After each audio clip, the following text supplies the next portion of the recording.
Maka ketika seorang menunaikan puasa dan dia kerjakan karena Allah, dia tinggalkan makannya lillah karena Allah, bukan karena sekedar hanya ikut orang tren puasa. Dia tinggalkan minumnya karena Allah, dia tinggalkan hubungan syahwatnya sementara waktu karena Allah, dan dia jaga hukum-hukum Allah, dia evaluasi dirinya. Ya, maka apa yang Allah berikan kepadanya? Ghufira lahu ma taqaddama min dzambi. Sepanjang dalam puasanya dia mencoba evaluasi diri, dosa pikirannya, dosa telinganya dari mulai mendengar yang salah, dosa lisannya bertutur yang keliru, dosa pandangannya melihat yang tidak benar sampai ujung kakinya.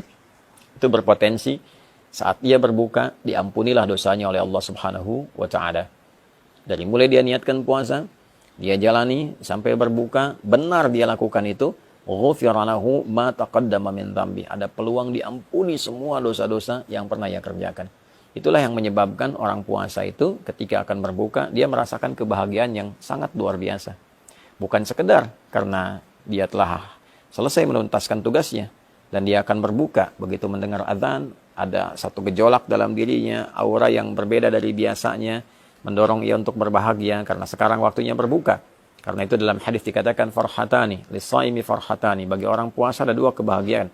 Ya, farhatun anda yuftir, indama yuftir, satu kebahagiaan atau kama qala Rasulullah SAW, diraihnya ketika ia sedang berbuka. Ya, dan yang kedua, farhatun adalah satu kebahagiaan indama yalqa rabbahu bisyamihi, ketika ia kembali kepada Rabbnya dengan pahala puasa yang ditampilkan kepadanya. Maka saat ia berbuka ia gembira, bukan karena sekedar puasa telah selesai, tugas telah dilakukan, tapi dia bahagia pula karena pada saat itulah Allah berpeluang mengampuni semua dosa-dosa yang pernah ia kerjakan.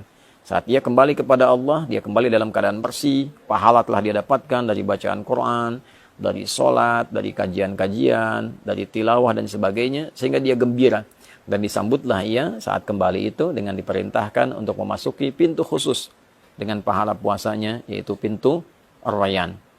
Allah Subhanahu wa taala menyampaikan kepada Nabi untuk memberikan kabar gembira. Inna fil jannati baban yuqalu Rayyan. Di surga itu ada satu pintu yang disebut dengan Ar-Rayyan.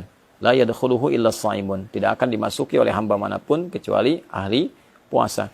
Di antara ahli puasa itu ada yang menafsirkan rajin puasa, tapi juga pengertian spesifiknya adalah orang yang berhasil menunaikan puasanya yang ia kerjakan karena Allah, dan dia mengevaluasi diri seperti disifati dalam hadis Nabi sallallahu alaihi wasallam yang telah tadi diuraikan. Fa idza dakhaluhu ughliqa, kalau sudah masuk orang-orang dengan sifat ini, maka segera ditutup, tidak ada orang lain yang bisa masuk kecuali memiliki karakter yang serupa. Jadi teman-teman dimanapun berada, saya ingin mengajak pada diri pribadi dan kita semua untuk saling mendoakan. Dari mulai sejak awal kita menjalani ibadah puasa ini sampai ujungnya, tidak ada di antara kita yang tidak punya kesalahan. Tidak ada di antara kita yang tidak punya dosa. Yang dibawa ke akhirat bukan berapa banyak uang kita, bukan berapa tinggi status kita, bukan berapa luas ilmu kita, bukan berapa kuat tenaga kita. Yang dibawa pulang adalah timbangan antara pahala dan dosa. Berapa banyak amal salehnya, berapa banyak amal salahnya. Ketika ditimbang, apa yang bisa menutupnya?